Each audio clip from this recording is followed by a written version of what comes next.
আমরা আইছি ভাই টেহা কামাবার নিগা, দেখছেন টেহা কামানো কত কষ্ট, প্রবাসে কি কষ্ট, তার সাথে দ্বিগুণ কষ্টে আছি আমরা। এই যে আনি জামগর বাড়ি ঘর খেতা বালিশ সব চুলা টুলা, এই যে সব কিছু দেখছেন, ওই যে ব্যাটারি চার্জার মার্জার যা আছে দেখেন ঠেঙ্গিতে রেখা দিছি। এই যে এই বাঁশ বুস এগুলো সবই ঘর তুলো নাকবো 2 দিনের নিগে।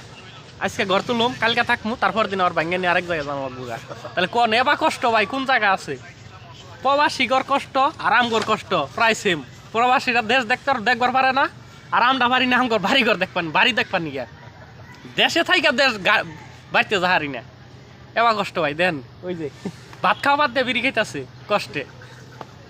ভাত যে খাবো কালকে খাইছে ভাত, আজ সকালেও খায় নাই, এখন তো 1টা বাজে গেছে গা, এখন তো আরো খার নেই।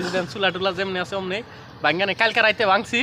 এখানে মনে করেন যে আরেক মেলা এলাম, এই মাল এনে সেট আপ দিব, তারপরে সেন আজকে সারাদিন ঘর তুলুম, রাইতে সেন 10টা 11টার সময় রান্না করা হইব, তারপর সেন খাওয়া দাওয়া করুম।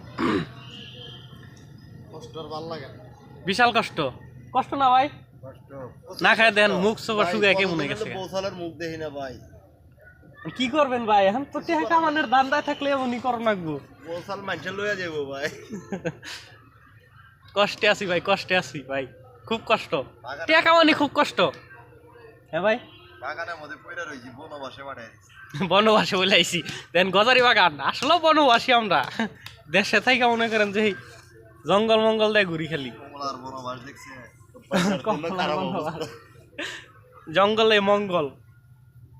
যাই হোক, কথা হলো ভাই, ভিডিও দেখেন, ভালো লাগলে লাইক কমেন্ট শেয়ার করবেন, একটু সাপোর্ট করেন সবাই। আবার আইতাছি ঘর যখন তুলুম তখন আপনাদের লগে আবার কথা কইব, নতুন ভিডিও তখন আবার দিব।